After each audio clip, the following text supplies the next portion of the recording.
So over the past few months I've started to really hate the library, and when I say that I hate the library, I don't simply mean that I dislike it, I mean that I genuinely do hate the library. To the point where even before I get there, when I'm going there, I'm filled with this kind of sense of disappointment. And then when I actually do get in the library, I don't necessarily say that I'm filled with rage, that would be a bit too dramatic, but I am definitely filled with a certain kind of anger and a certain disgust. It's like I spend my time looking for books, going throughout the library, just looking at the books they have there, and looking at certain sections. And this really started the first time I went to the library to borrow books. At the time, and still now, I was wanting to save some money given the unreliability of second-hand book prices and the very reliable but also very high price of Waterstones books.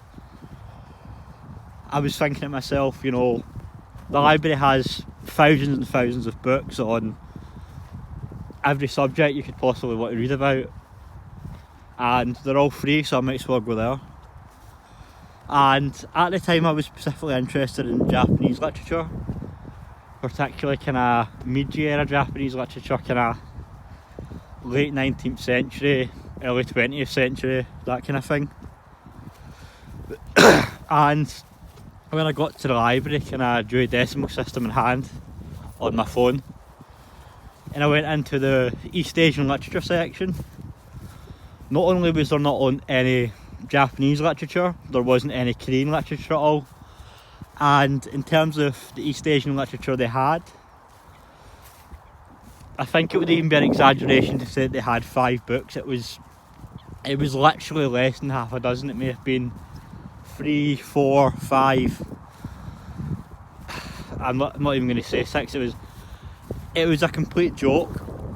They had, like, again, 4 or 5 Chinese classics, and that was it.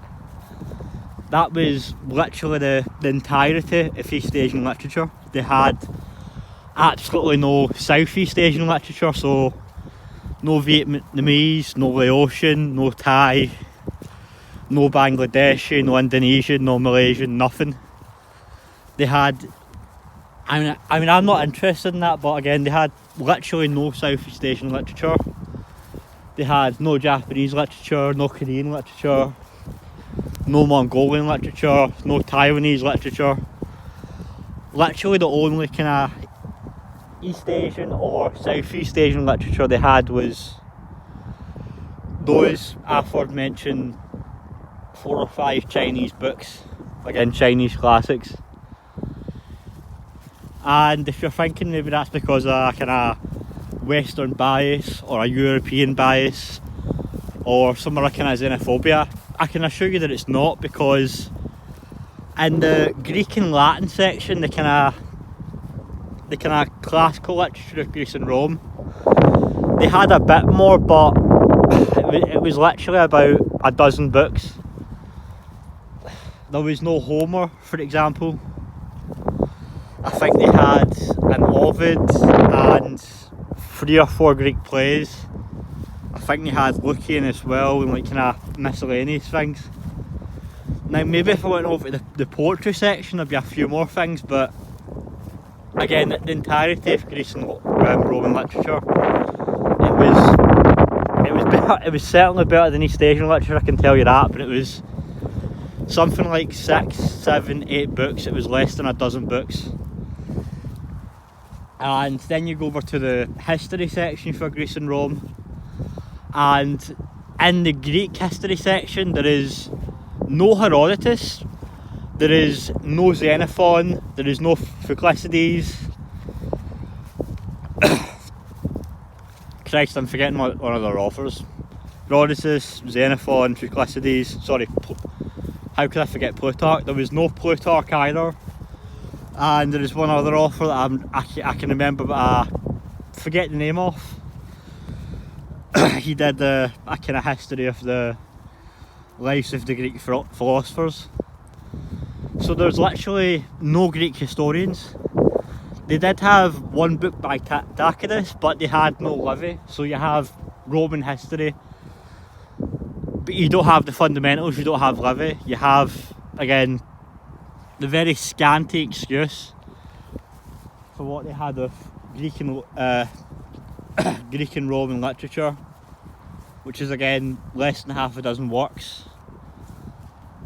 Even Shakespeare, I'm not particularly interested in Shakespeare, but even when I looked at Shakespeare, it was literally about half a dozen plays. They had a collected works of Shakespeare, so they technically did have all of Shakespeare's works, but of course you can't borrow that. Then if you look at Plato's dialogues, there is very few. I don't even know if there is half a dozen.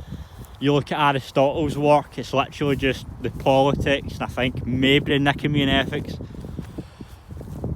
I mean, it really is just a joke. And then when you look at the kind of books that they do have, particularly in the Greek section, there was one book called, and I'm paraphrasing a little bit, but How to Teach Your Dog the Classics. How to teach your dog ancient Greek history. So there isn't space for Plutarch, there isn't space for Thucydides, there isn't space for Herodotus, there isn't space for Xenophon, but there is space for this joke book about how to teach your dog the Greek classics. And I mean, the shelves were kind of full with that kind of thing, of either ridiculous books that no one who's seriously interested in the topic would want to read, or simply kind of very general overviews, kind of the history of Greece 500 BC to 500 AD, like 10 different books like that by 10 different authors, all the same size, all very kind of generalised, all very much an overview, not really getting into it, all basically saying the exact same thing. And I mean, it's just been like this whenever I've looked. I've asked for books as well and they've not had them, and I've says, and these are popular books, and I've says, well, in any other libraries could you possibly order them over? And every single time they've says no, they don't have the book in any library in Glasgow. And again, even in terms of Japanese literature, nothing, no, Natsume Soseki, Mishima, Murakami, very, very popular authors, especially Mishima and Murakami.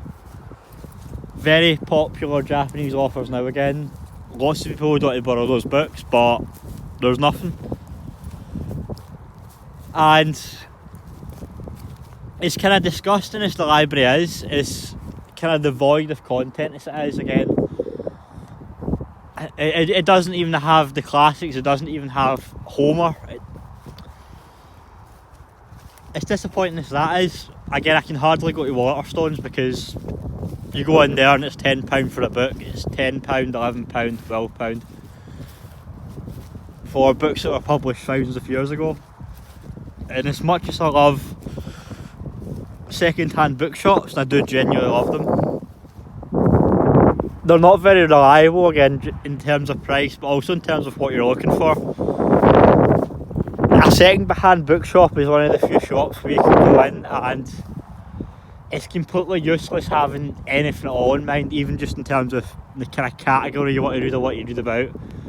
You kind of get what you get, and more often than not, I'd say almost every time that I've went into a second-hand bookshop, I've found something that was excellent. I've really enjoyed it, thoroughly enjoyed it. I've enjoyed the book, kind of getting my hands on older books. I do love it, but again, it's just not really a reliable source. And neither is the library. I mean, that's the kind of joked about Waterstones. Second-hand bookshops are unreliable. The library is reliable in the fact that there's really nothing there. And the same was true when I was looking at books on Judaism, Jewish books. It was very scant. And then you have Waterstones, which is very reliable. I mean, the selection you get in Waterstones is genuinely excellent. Again, you get all of the classics there. All of the classics that I mentioned, they have a very, very wide range of books from every culture. Southeast Asia, East Asia, the Middle East, Africa, South America, North America, Europe, Australia. It really doesn't matter. You have a wide range of literature from every country, every continent, every culture, every language, every kind of time period. You have excellent history books, you have excellent books in general. The only problem is the price of the things. So with that, I really do feel like I'm going to have to unfortunately resign away from physical books again. Waterstones simply isn't an option for me. I feel like I can't afford it. Well, I will still be going to second-hand bookshops. Again, it's not the kind of thing like if I get interested in, say, Japanese literature again, I really can't expect to go in a second-hand bookshop and expect to find any books on Japanese literature, and I can accept that. I'm not necessarily complaining about it. I do understand that that's the nature of the bookshop. Sorry, the second-hand bookshop. You don't ask anything from it. You kind of just go in, you see what's there, and you get what you get, or you don't get what you get. And I kind of like it, and it's almost kind of the kind of humbleness of the way I described it. It doesn't really expect much from you. You don't expect much from it. You kind of both go in a bit blind, and more often than not, you both come out happy. Although not necessarily finding the thing you went in there to find in the first place.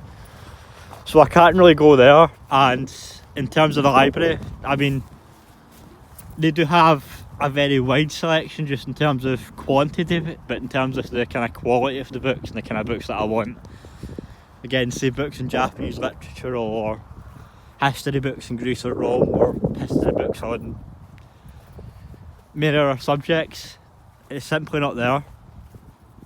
And when I do look online, although I do prefer reading physical books, I'd rather not read books on my phone.